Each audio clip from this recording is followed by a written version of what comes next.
वाट्या, शायना एनसी या तिघांचेही आभार. अतुल लोंढेजी, पहिला प्रश्न माझा तुम्हाला आहे. या निवडणुकीत महायुतीचं पारडं खूप जड दिसत होतं, तरीही तुम्ही रणांगणात उतरलात, लढलात, पराभव झालाय. पण या निकालावर तुमचंही एक काही भाष्य आहे. काय वाटतं या निकालाबद्दल तुम्हाला? नाही, मला कल्पना नव्हती असं नाही आहे. त्यांचं मतदान जे आहे ते 500 पेक्षा जास्त होतं निवडणुकीत उतरतानाच. पण जो उच्छाद मांडलेला आहे, जे लंगडेतोड या लोकशाहीची आणि या देशाच्या संविधानाची भाजपनं वाजवलेली आहे, ती तर मी थांबवली ना नागपूरमध्ये. ते मला नाही थांबवू शकले. अनेकांना बसवलं त्यांनी, अनेकांवर त्यांनी दबाव टाकले आणि त्यांच्याकडे एवढं मतदान असतानाही मी माझी उमेदवारी जाहीर झाल्यानंतर एवढी का भीती वाटावी भाजपला? आमचे आशिष भाऊ बसले, आमच्या काँग्रेसमध्येच होते ते, त्यांच्या वडील प्रदेशाध्यक्ष होते, माझे भाऊ आहेत ते. त्यांनी पण सांगावं मला की तुम्हाला काय गरज पडली की काही लोकांना उज्जैनला पाठवावं लागलं, काही लोकांना हैदराबादला पाठवावं लागलं, काही लोकांना मुंबईला, काही लोकांना गोव्याला, काही लोकांना जम्मू काश्मीरला, इतक्या लोकांना तुम्हाला पाठवावं लागलं. आणि त्याच्यानंतर तुमच्याकडे एवढं मताधिक्य होतं तरी आमच्या जे नगरसेवक होते त्यांना 5 लाख घ्या, गाडीत बसा, 2.5 लाख घ्या, तुम्ही अब्सेंट राहा, मत इनव्हॅलिड करा, असं सगळं त्यांना करावं लागलं. ह्याच्यामध्येच माझा विजय होता.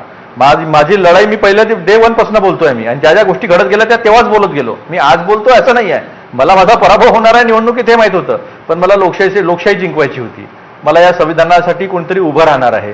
ज्या नीटमध्ये 14 विद्यार्थ्यांच्या आत्महत्या झालेल्या आहेत त्यांचा विचार तर कोणीतरी मांडणारा विरोधक व्हावा ना.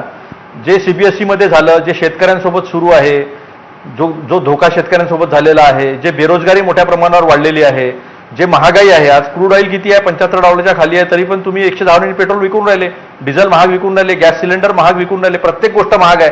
तुमचा CPI दर जो आहे, अतुलजी, हे सगळं मान्य, ऐका ना विजय सर, हे सगळं मांडणारा कोणतरी पाहिजे ना. म्हणजे विरोधक उभा आहे आणि तो नागपूरमध्ये उभा आहे.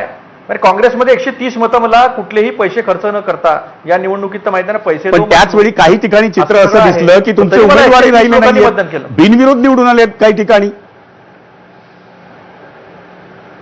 मग माझा मुद्दा तोच आहे ना की जे कमजोर होते, ज्यांना भीती वाटली, ते मागे राहिले.